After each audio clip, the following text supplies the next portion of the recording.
Okay,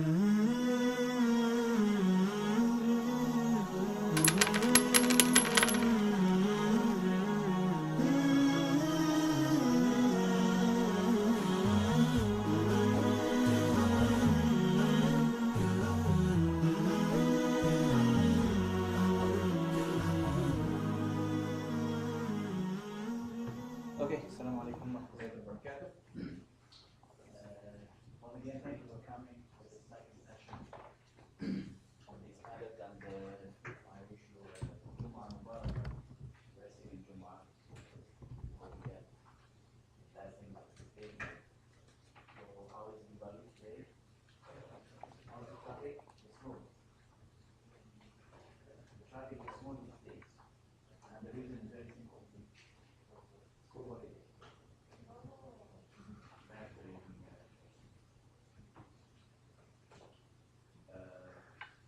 We're expecting to be snow the next 1 or 2 weeks. Okay. Why I'm saying this because you have to worry afternoon. The traffic also will be good. So what we are going to do today is to go back to this Mudharabah standard, and there's one or two issues I would like to complete. Then I move to the commodity Mudharabah, the development part. Okay. So as you can see, the spelling mistake here. Anyone can be correct? Yeah. Islam is okay. Basically, this is what we took last time. A general introduction in which we explain the features of both IOP and BNM Shariah Standards. Then we went to the Mudharabah hadith. Some of you saying that you will provide a class. I think that's a good idea. Before we present the contract, we present a chart or graph, something like this, to explain the process of the transaction. Because what we are doing, last time I assumed that you have all studied Mudharabah in one of the courses you have taken, haven't you? So that's why I didn't go into the details how Mudharabah, what is Mudharabah, what are the conditions of Mudharabah, because that is somehow taken somewhere. But if you haven't, please raise your hand and say, I want to understand what this Mudharabah is all about. But I assume you are Islamic Finance students, you have already taken this as one of your important courses, whether in YA or BA. But I'm not sure how deep you have gone for the Sharia aspect. Sharia rules pertaining to Mudharabah. So we are not going to cover that, because that is going to be like pure lecture, which I'm trying to avoid. Here, it's more like comparing the two standards. And from time to time, I refer to the Sharia background of that particular clause of the standard. Okay? But the main issue will be comparing the Sharia standards. But whether we go deep into the Sharia justification and background, yeah, from time to time I'm doing it. Because the main objective of this is to not only compare between the standards, but rather to see the Sharia basis behind the controversial clauses in the standards. So Mudharabah basically is no more than a financing instrument. In the classical jurisprudence, it was known as a cost plus profit. Somebody will simply sell an asset to somebody, disclosing the cost plus the profit. Assuming I want to sell this, I say I'm selling this 10 ringgit, I'm putting the profit, which is 12 ringgit. So I disclose my cost and I disclose the profit. That is Mudharabah in the classical books of Islamic jurisprudence. It was later in the 2nd, 3rd century where a new concept developed from this Mudharabah. That is the Mudharabah in the 3rd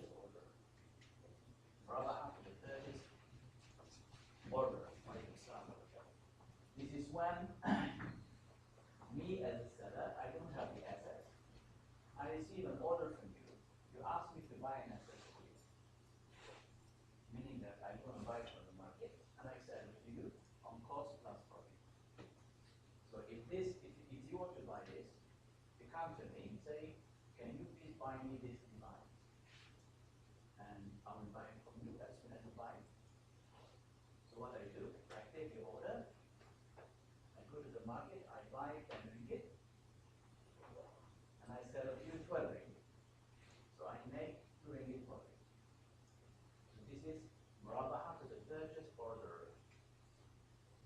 I will not buy this asset if you don't ask me.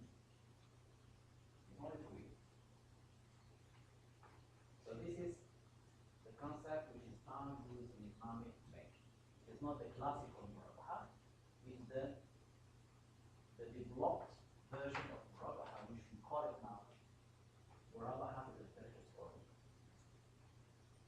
Now this has its own rulings, which have been developed by ourselves. Some are completely against it, like the Malikis, the general view of the Maliki Mazhab, the not subscribe it, and don't go into that justification, but the majority of scholars will accept it. And based on that, the IOP as well as the BNM standards have developed a special standard called Mudharabah to the purchase order. Basically, we both start from a customer who makes an order to the bank to purchase an asset, and the bank will go and buy these assets from a supplier. Then it sells the same asset with an additional amount, which we call the profit. We also call the markup, or the profit margin. So basically, this will satisfy the need of customers who are looking for consumption goods, a car, a machine, anything that is used for consumption. So in the last class, we have seen the main differences between IOP and BNM when it comes to certain issues. Just here, I want to go back to one or two things only. So as you can see, there are sharp differences when it comes to certain things, and when it comes to others, the difference is not that major. For example, one of the major things would be this: Mudharabah receivables, which is permissible in Malaysia according to the BNM standards, not permissible in America. I will come to this later in Europe. Amazingly, they allowed it. Sorry, they don't allow it under Europe, but they allow it under Mudharabah. I'll come to that later. One of the discrepancies that we can observe between the Shariah standards. Yeah. Is it possible to know which one's customer base is broader? Which one is? Which one's customer base is broader? BNM or IoT? Customer Base. base. Meaning? Base. Customer base. I mean, which one customers prefers more? Oh. I mean, I'm actually comparing the Middle East market and the Malaysian market, or wherever the BNM gets more priority. Is it possible to understand and know which one's customer base? In other words, which one is better? No, actually, customers acceptance. Yes. Yes. Which one the customer would prefer and would accept? We have to do customer survey then. We have to ask you. You know what customers are looking for? Of course, financing in the most easiest way, cheaper, and also not burdensome. It's not burden. They can settle early with less cost, less payment, and less hassle. Whether it is in the Middle East or in Malaysia, actually it's the same. For information interest, there's no major difference. It's just that in Malaysia it's more flexible than in Indonesia. We'll see that later when it comes to receivables. Yes. Yes. For example, a bank has provided For example, in Malaysia, Murabahah is mainly used in trust receipt accepted bills. One of the papers. Or bills of exchange. They are structured based on Murabahah. Let's take a simple example. You buy a car using Murabahah as the underlying contract. When you buy a car, even though in Malaysia they use jar pay or jar Malay like that. But in the Middle East they use Murabahah to the purchase order to sell vehicles on Murabahah basis. Now once that vehicle is bought by Murabahah, it creates a debt. Okay? Now in the Middle East, that debt has to be settled by the customer. And the bank will wait until the customer settles the debt to make a profit. In Malaysia, the story is a bit different. Besides this arrangement, they have another arrangement. The bank would say, I cannot wait for you to settle the debt. Let's say the financing tenure is about 5 years. So the Islamic bank would say, for risk management purposes, for asset liability matching purposes, for liquidity purposes, I'm not going to wait 5 years to get back my financing plus the profit. What do? I sell. I sell this debt to companies specialized in debt business. I think you know this. In Malaysia, there's one company that is called Shariah. This company buys receivables like this. So basically, this is a debt. So Shakamas will buy this debt, and now this receivable.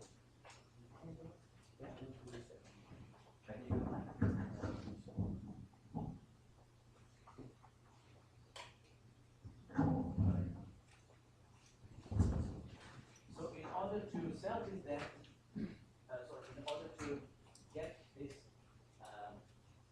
turn this into an asset, so it will sell it. It will sell it to a company. In the Middle East, they do not accept it. You cannot sell the debt because the principle says That's one you thing. cannot. Yes, So they sell the debt on the discount.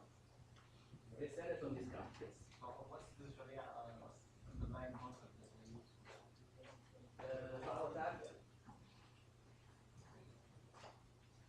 Our target means settle early and I will give you a discount. Okay? Settle early and I will give you a discount.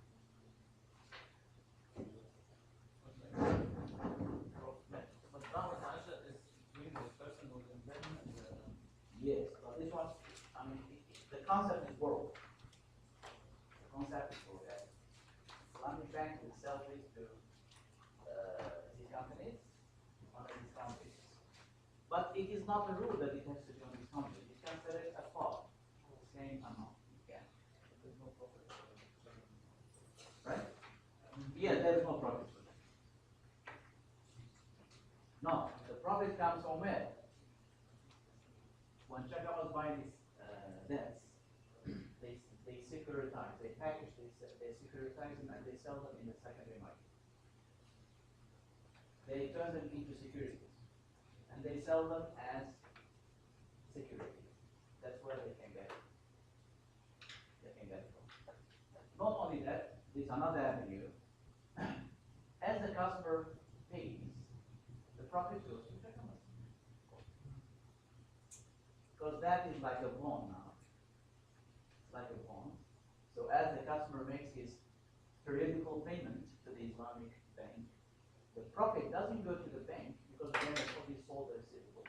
It goes to Chaka. That's one way to get a profit. Now, as I said, in the Middle East, this is not acceptable. AAOIFI standard does not accept sale of debt. Therefore, all receivables, whether generated from Murabahah or Istismar or Sanam, these are the Murabahah based, sorry, the debt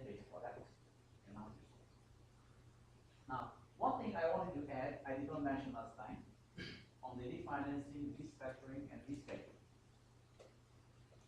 Is there any difference between the Malaysian market and Middle Eastern market? I mean GCC market?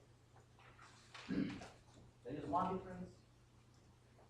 Last time we said when it comes to refinancing, now what is the difference between refinancing, rescheduling, and restructuring?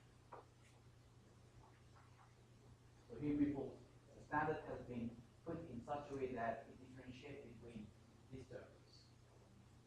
Rescheduling refers to prolonging the financing period, longer period, okay?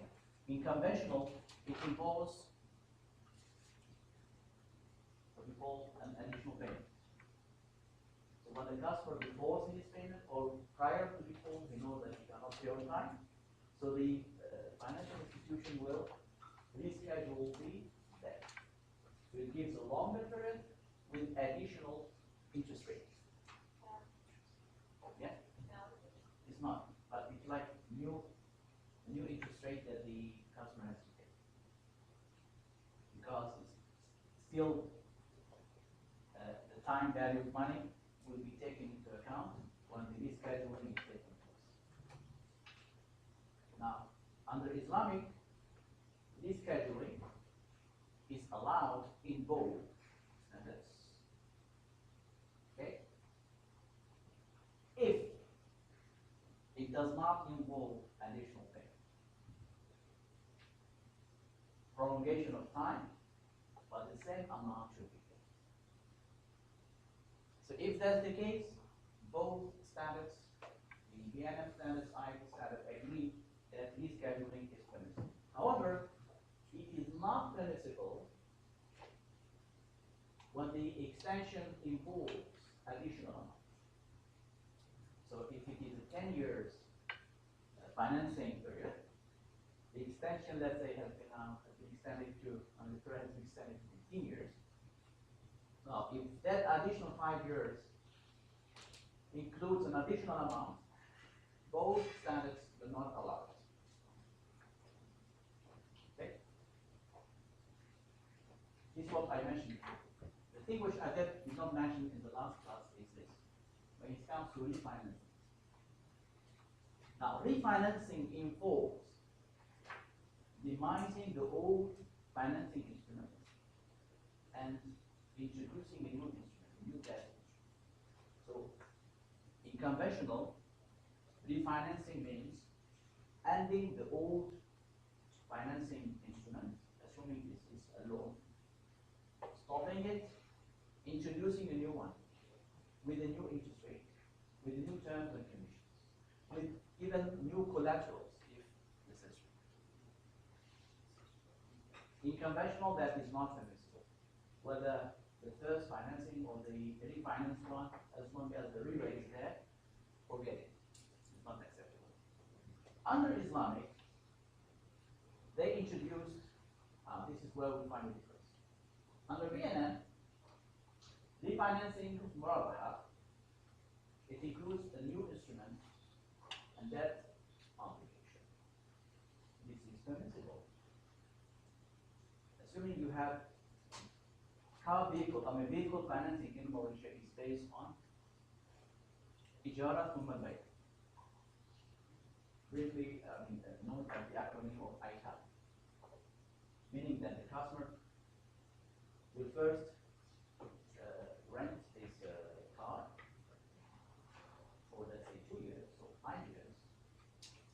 So as he settles the rental will include the principal plus the profit. As he settles that, the bank has already made the profit. The bank, at the end of the Ijara period, it sells the car to the customer. That selling could be with a symbolic, a token. It can even be a gift. The bank can give it a gift. So that financing,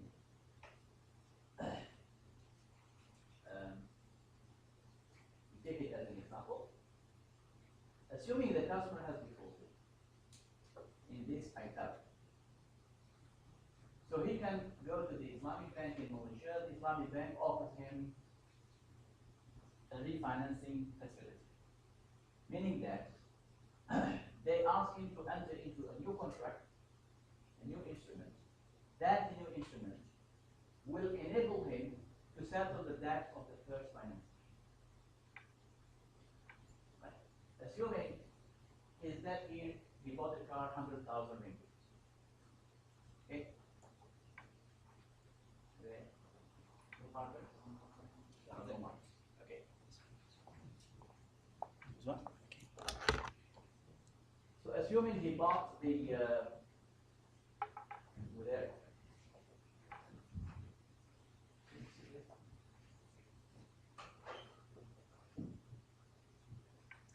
So let's say it is a vehicle based on ITAR. If I remember, it's Ijara Tuma, okay? So he bought this car based on this. Amount is 100K for a period of 5 years. Let's say 4th year, he realized he cannot, according to his financial ability, he is not able to settle the whole debt. So he contacted the Islamic Bank. The Islamic Bank here, there are a few options. One of the options is the refinancing. So here the Islamic Bank will ask him to enter into a new contract. That contract will help him settle the first debt. That contract would be, this is additional contract. One of the contract is tawarruk.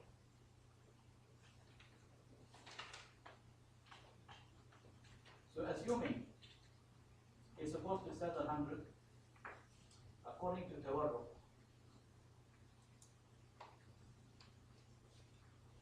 as I'm going to explain it later, he has to pay 120. Basically, he is not able to pay the 20, which is the profit. Whatever. It could be the profit, or it could be part of it. Let's say he is not able to pay the 60% of this amount. So the bank will offer him tawarruk, meaning that he will buy an asset, sell it, he will get, let's say, he will get 100. So he will use 60 of this 100 to settle what we call the outstanding that he sees. This can be applied to an outstanding or even a default case. So the new financing facility helps him to settle the first debt. So there are two contracts. This is what we call refinancing. So refinancing in Malaysia is acceptable, even though the second contract may be higher. It could be 120. And this is a point of controversy here. If you offer a new financing facility whose amount is higher than the initial debt, this is where the Middle East say no, cannot do it. In Malaysia say this is okay, even though the second financing is higher than the first. So AAOIFI says a clear no. You know the reason? Even though they are separate contracts. Okay, in Malaysia, BNM says these are two separate contracts. They are not interrelated. Right?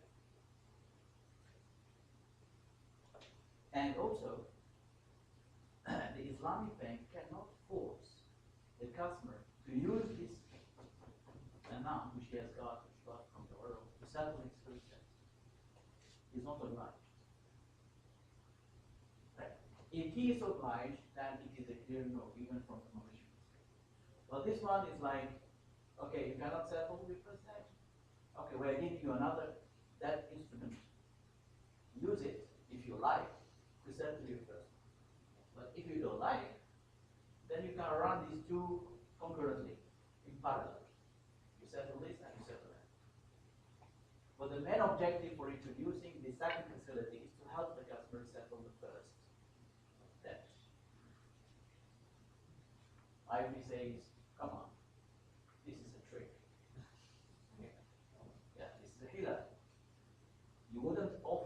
customer the second facility if he didn't have the debt in the first place. So we know your intention. Huh? Yes. Even though they look separate, this is debt number one, debt number two, and they are entered into separate terms and conditions. But because the second instrument is serving the first in one way or the other, IFI says don't do it. Because it is like a trick to charge an additional amount above the initial debt, which amounts to riba. Yes? Tarjih. Which one is better? No. Yes, it's a good question. Which one we... Yes. Frankly speaking, even though this is one of the toughest questions when students ask me which do you prefer, because I am neither Middle Eastern nor Malaysian, I am somewhere. Trying to figure out where I am.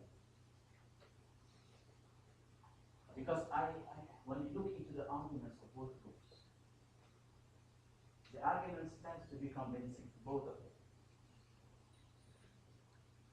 For example, in Malaysia they say, okay, what are the available options for this defaulter? Give us the options. He's not able to pay. He cannot go to conventional because it's good haram. What do you do? And also, if we are to use our right as a bank, we are going to take his collateral. We even have the right to recall the asset. And if he doesn't, we may even sue him in the court. Because he took a loan, he took a financing, he didn't pay. So we have the right to pursue the legal action against him. So we don't want to look ugly. We want to look nice. We say, come on. You are not able to pay? Okay. We will not take your collateral. We will not liquidate your collateral. We will not recall the asset, continue enjoying it. We will not sue in the court. But we have something that helps us both. We give you no financing. Okay? Use that financing, if you like, to settle your debt. It's like a win-win situation. Take this amount of money and he's not going to pay.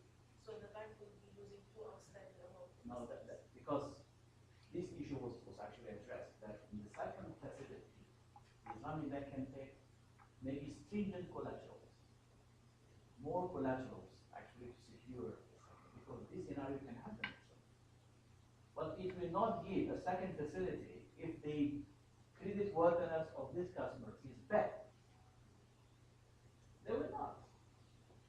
That's why some banks in the Middle East, which I like this stand, like Bank al-Iman in Saudi Arabia, and another bank in the Middle East, they took like a middle position. They say this refinancing is acceptable, but only acceptable, where is it?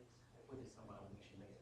It's only acceptable to solvent debtors, not insolvent debtors. Solvent debtors, customers with good credit worthiness. Solvent, which means even when you give him the second facility, he can still pay. It's just that this facility is not only for defaulters. It's for people who are short of liquidity at one point in time. They may be rich, but at one point of time, they are short of liquidity. So the bank will offer them this refinancing. But like banking in math says, no, don't provide this facility to insolvent debtors. Why? Because since you cannot pay the first debt, how can you pay the second debt? You are accumulating debt and you are making the problem even worse. So that's to me like a middle position. This position is captured in the Tawarruq standard, which I'm going to explain later. The Malaysian standard says Tawarruq is allowed only for for refinancing purposes. It's only allowed for solvent debtors, not insolvents. Here is not mentioned in Mudharabah. my view, they should add it. Even under Mudharabah, they should add it also. Because as you know, it's also the Mudharabah. It's just that we have a third leg. So IOP says, actually, even though I wrote silent here, and I wrote between brackets, the OIC Academy doesn't allow it. They don't allow refinancing by providing a second facility. Why it would be? Because the scholars of OIC are the same scholars of IOP. Let's say it was not captured under IOP, but there is a clear resolution under the OIC Academy that clearly prohibits refinancing by giving a new instrument and a new debt obligation. That's why my understanding is that IOP stamp is the same as OIC because it's the same scholars. Actually, Israel's Council of Scholars, Sheikh Al-Faradadi, Sheikh Al-Wudda, Sheikh Al-Nami Abubi, who are Israel's Sharia Council of Scholars, these are the same. They're against it. Now, talking about refinancing, Sheikh Al-Wudda, you know this scholar? Sheikh Al-Wudda, one of the giants of Islamic finance. He's a Syrian scholar. But if you mention Islamic finance in the Arab world, he is among the top. He has put three major conditions for refinancing. Right. The first important condition is that the two facilities, here we have ITAC, here we have Tawaro, they should not be linked, should not be made conditional. Condition number two, the financing amount here should not be higher than the initial amount. Third condition, this refinancing with this structure should only be offered to solvent debtors, not insolvent debtors. Three important conditions. Another scholar, even though he says he only has me in practice, is a Syrian also. He added another condition by saying over here, the amount which the customer will get in the second facility should be given to him, or he should be free to use it as he likes. So let's say he got 120, don't force him, the bank cannot force him to use it to settle the initial debt. He should have the freedom to use it as he likes. This is through evidence one. The second transaction is really separate, completely separate, so don't link. So this is what I call win-win situation. Otherwise, the bank can use its right to punish the customer. Okay. These are all covered last time. So what I covered it last week. Last week.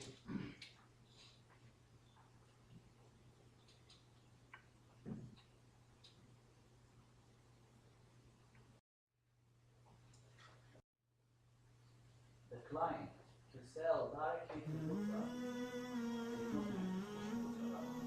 If the regulation does not allow the client to sell to a third party, Mudharabah is a third party. Then the client can control the bank.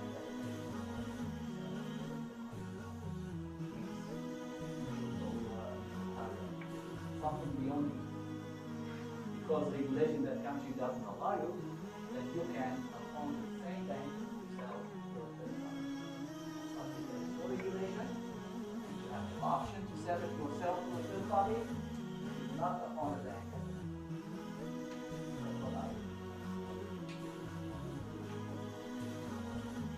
Malaysia, the BNM standard didn't make this publication. Make it like a phone. Once you learn, you can afford the same bank itself like a phone. acting as try not to. But if the regulation, so there is no regulation as well as